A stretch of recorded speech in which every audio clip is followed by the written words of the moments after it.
Hello everyone, my name is Saugat Thapa and I'm your teacher for compulsory maths. So in our previous video, we learned about cardinality of sets, finite set, infinite set, null or empty set and singleton set.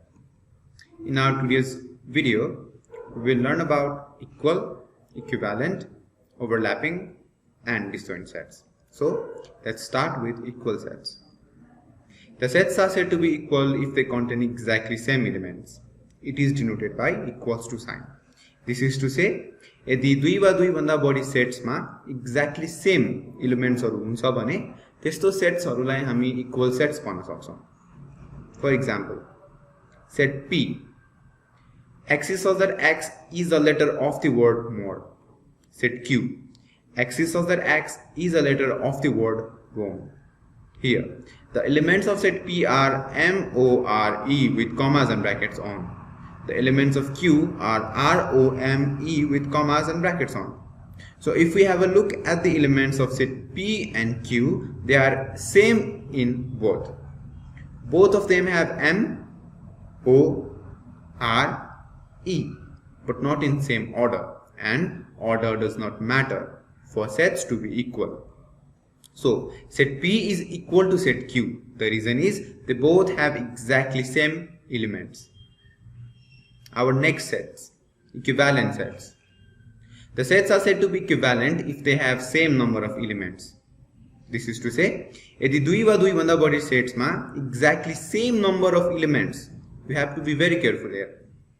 We're talking about number of elements, not only elements. So, यदि दुई वा दुई भन्दा बढी सेट्समा exactly same number of elements हुन्छ, elements को संख्या same हुन्छ भने त्यस्तो सेट्सलाई हामी equivalent sets भन्न सक्छौं. For example, the elements of set P are A, E, I, O, U with commas and brackets on. The number of elements here is 5. So if you count down the number of elements, it is 5 in set P. The elements of set Q are 1, 2, 3, 4, 5. So if we count down the number of elements, it is also 5 in set Q. Since both set P and set Q have same number of elements and it is 5 in both, we can say that set P and Q are now equivalent sets. The reason is the number of elements are same. Let's have a look at this exercise. Determine the following set whether equal or equivalent. Set A. Letters of the word God. The elements of set A are G, O, D with commas and brackets on. Set B. Letters of the word dog.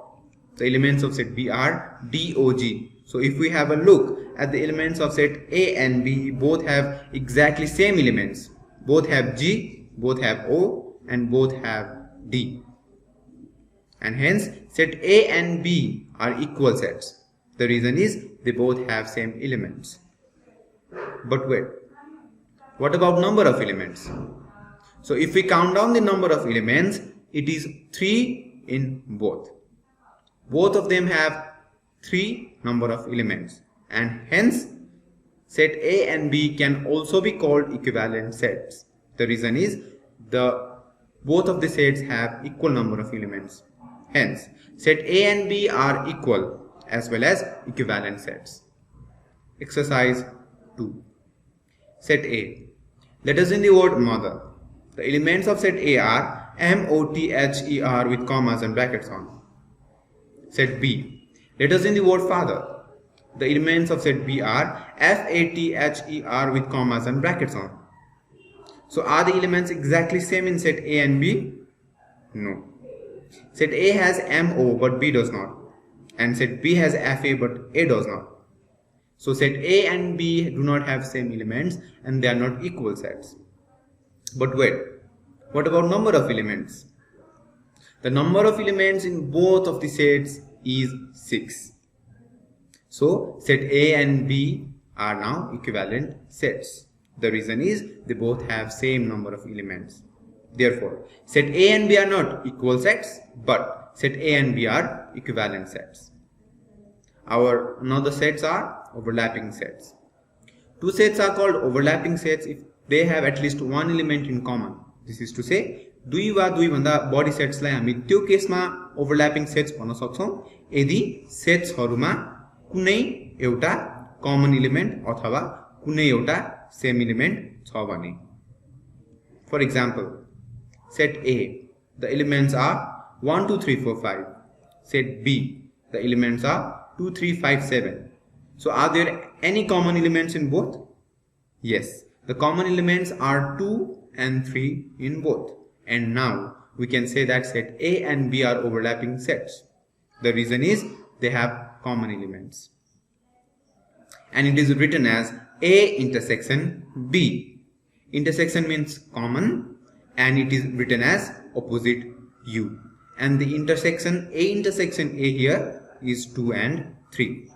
So what about representing it in a Venn diagram? Set A, the elements are 1 2 3 4 5. Set B, the elements are 2 3 6 7. And this is how it is represented in Venn diagram. So if you have a look at set A only, the elements are 1 2 3 4 5. And if we have a look at only set B, the elements are 2 3 6 7. The reason why it is overlapped or the reason why it is joined together is because they have common elements. And the common elements here are 2 and 3. And it is written exactly in the part where they have just overlapped. It means 2 and 3 lies in set A as well and 2 and 3 lies in set B as well. Hence, it is written exactly at the part where they are overlapped and 2 and 3 are common in both. So, set A and B are overlapping sets because they have common elements. They are 2 and 3. And disjoint sets. Two sets are called disjoint sets if they have no element in common. यदि 2 वा 2 भन्दा बढी सेट्समा कुनै पनि कमन element छैन भने त्यस्तो सेट्सलाई हामी डिसजोइन्ट सेट्स भन्न सक्छौं. For example, the elements of set A are 1 2 3 4 and B are A B C D. Since there are no common elements in both, they are called disjoint sets. And A intersection B is now empty. I'll repeat, intersection means common and it is written as opposite of U. Now let's show it in a Venn diagram. The elements of A are 1 2 3 4 and B are A B C D. So this is how it is represented in a Venn diagram. The elements of A are 1 2 3 4, B are A B C D. The reason why they are not overlapped, why they are not joined is because they don't have any common elements. 1 2 3 4 is different from ABCD and ABCD is different from 1 2 3 4. That's why they are not joined with each other, because they don't have any elements in common. Since set A and B have no common elements, they are disjoint sets. So to summarize, we just learned about equal sets, equivalent sets, overlapping sets and disjoint sets. So before I end my session for today, I would like to end with a thought of the day, as I always do. And it goes like, if you're not willing to learn, no one can help you. If you're determined to learn, no one can stop you. This is to say, if you really want something, all the universe conspires in helping you to achieve it. So stay focused, stay determined and stay ambitious. Thank you very much for joining our class for today. If there are any queries and if there is anything I need to improve, please feel free to comment down below. Until then, stay safe, stay healthy. Thank you very much.